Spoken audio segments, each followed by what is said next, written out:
Véhicule Chevrolet Colorado. C'est une année 2006 avec un problème de charge de batterie visiblement. La batterie ne prend pas la charge, la batterie a été remplacée, que le client nous a dit.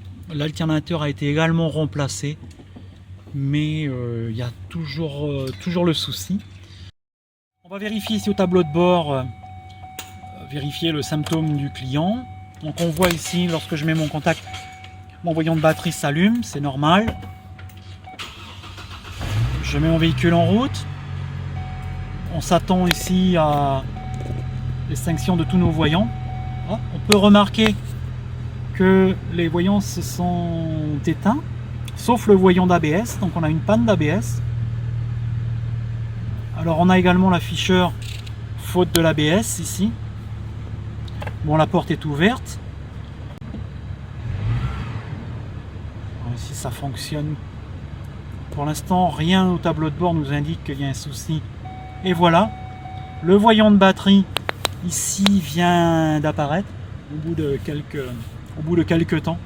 Le voyant de batterie est allumé et l'affichage ici va nous indiquer probablement également une faute, un problème au niveau de la batterie. Voilà ce qu'on voit ici.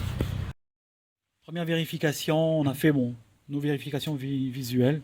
On a vérifié les niveaux, les différents branchements, etc. La courroie, tout semble correct. On voit remplacer la batterie. Le nombre de CCA est de 410 alors qu'on a une batterie de combien? 590.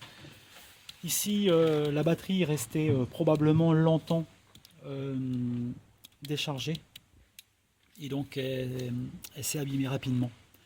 Maintenant qu'on a vérifié l'état de la batterie, on peut vérifier la consommation parasite dans notre véhicule. Alors pour ça, on va utiliser, on a débranché l'une ou l'autre des bornes. Ici, on a débranché la borne plus.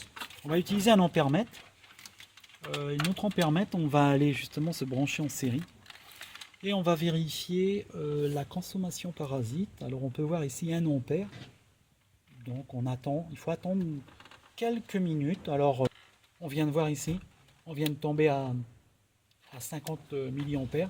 C'est la valeur maximale admissible sur un tel véhicule. Donc on va vérifier le véhicule en route, la tension à notre batterie. Donc avant de démarrer, on voit on a 12,74. On va démarrer le véhicule. On voit la tension de la batterie n'évolue pas. On reste ici à 12. Donc l'alternateur pour sûr ne vient pas recharger la batterie. On va accélérer lentement le moteur.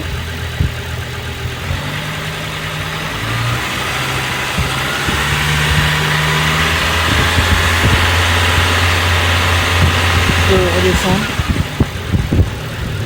Alors au niveau de notre batterie on n'a rien, on va vérifier en sortie d'alternateur, on va faire la même mesure sortie d'alternateur pour voir si en sortie d'alternateur la tension est différente. On s'est branché en sortie d'alternateur, on va faire la même mesure.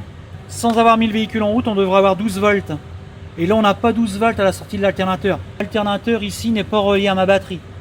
Donc soit qu'il y a un fil fusible, ou un fusible, ou un câble de cassé. Il faut d'abord ici retrouver notre tension de batterie. C'est ça le problème pour l'instant. On vient d'aller lire les codes de défaut.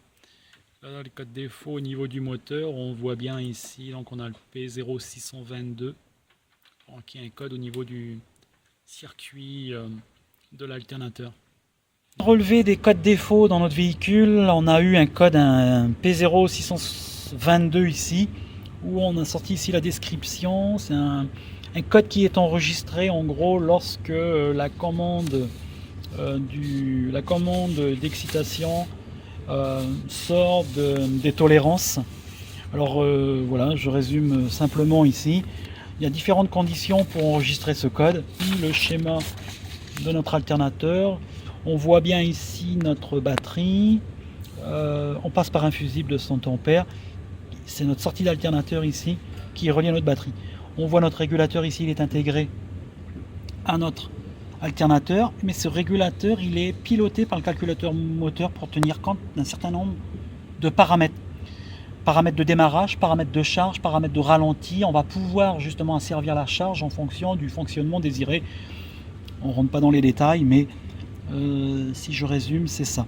Donc c'est-à-dire qu'on va commander par un RCO, un rapport cyclique d'ouverture ici, T-Cycle, ici notre RCO, pour commander, piloter notre régulateur afin que le courant d'excitation varie dans notre inducteur et faire varier notre tension qui recharge la batterie. Lorsque cette valeur ici, envoyée par le calculateur, on peut la contrôler avec notre appareil de diagnostic. C'est ce qu'on a mis à notre écran. On peut voir lorsque le contact est établi dans le véhicule, on a ici un 6%. C'est une valeur qui est insuffisante ici pour exciter l'inducteur. Et également notre oscilloscope sur le fil de commande sur notre oscilloscope, notre RCO, c'est assez clair et on peut voir, on est à peu près, on correspond bien avec notre appareil de diagnostic, on est aux alentours de 6%, c'est correct. On va mettre notre véhicule en route et en fonction de la tension de charge, cette commande va évoluer. Le véhicule est en route et on peut voir ici le pourcentage. Le pourcentage vient de passer de 0 à 100% ici, ce qui est anormal. Notre alternateur ici avec une excitation au maximum, donc là on est bien passé à on, sauf que la tension, mon alternateur ne devrait pas être excité, mon calculateur ne doit pas commander mon alternateur à 100%. Mon alternateur a un problème, il ne devrait pas dépasser 95%. Le fait de dépasser 95%, c'est qu'il y a une situation anormale. La tension ne monte pas, le calculateur ne peut pas en faire plus. Tu coupes le moteur et tu rétablis le contact. On rétablit le contact, on retombe ici à du 5%. Et sur notre appareil de diagnostic, c'est la même chose, de façon un petit peu moins précise. On est bien retombé à off, on est bien tombé à 6%. On remet le véhicule en route. On va regarder le pourcentage évoluer. On reste au démarrage, mais la tension est insuffisante à notre batterie. On peut couper. Donc notre multimètre aux bornes de notre batterie 1204. On a notre ampèremètre d'installer également sur le circuit de charge. On va aller vérifier en mettant en route notre système. On peut voir 23 ampères. Par contre, une tension ici qui n'augmente pas. Une forte intensité par rapport au fonctionnement de notre moteur. Et une tension de batterie très très faible. Notre alternateur ici déposé. On le démonte, on voit notre régulateur. Ici. Avec les charbons. On peut ici vérifier donc l'inducteur. Hein, c'est ce qu'on va faire. On va démonter notre pendiole. On a commencé à desserrer. On peut voir ici nos 6 diodes. On a dessoudé nos diodes ici, donc on se retrouve ici avec 3 de nos diodes. Alors on peut remarquer derrière déjà l'aspect d'une des diodes. Elle est fichue celle-ci, elle est passante. Si je prends les autres ici, les autres ne sont pas passantes. Elles ne sont pas passantes dans ce sens-là. Donc j'ai une diode, c'était bien. Donc on prend dans l'autre côté. Tiens le pont de diode. Je vais faire la manip. Je viens derrière. Elle est passante. C'est normal, mais elle passe dans les deux sens. Ici, elle est passante dans le sens là, celle-ci est bonne. Et celle-ci passe dans le sens là, elle est bonne. C'est-à-dire que on a la troisième diode, celle où on voit, hein, ça se voit à l'œil. Cette diode ici, elle est passante dans les deux sens. Ok, on va tester ici les diodes, les 3 autres diodes ici. Alors, on va tester cette diode ici. Si je regarde, donc cette diode ne passe pas dans le sens là, celle-ci non plus. Et celle-ci est passante dans ce sens. Je vais inverser la polarité. Donc on a toujours cette diode passante dans ce sens ici. Cette diode ici, donc sa tension de seuil, on la voit bien à 0,5. Identique. Donc on a une deuxième diode. Au fait, notre alternateur a 2 diodes. Cette diode est également à remplacer. On a ici reçu un nouvel alternateur. On va le remplacer. C'était pas possible de trouver les pièces. Donc on va monter celui-ci et on va pouvoir faire nos contrôles du circuit de charge. Notre alternateur est remonté. On a mis ici un multimètre sur notre batterie, une pince ampère-métrique sur notre alternateur. Donc notre alternateur est branché et on va également chercher le circuit de commande de notre régulateur qui vient de notre calculateur. On peut voir, on a établi le contact. Voilà mon oscilloscope. J'ai ici un signal, donc à peu près de 15%. Et puis on peut le voir également ici, donc le signal lorsque mon contact est mis, je suis à 15%. On va regarder l'évolution de tout ça en mettant notre véhicule en route. On voit ici maintenant une tension de charge de 14,45 V. On voit 46 ampères en charge.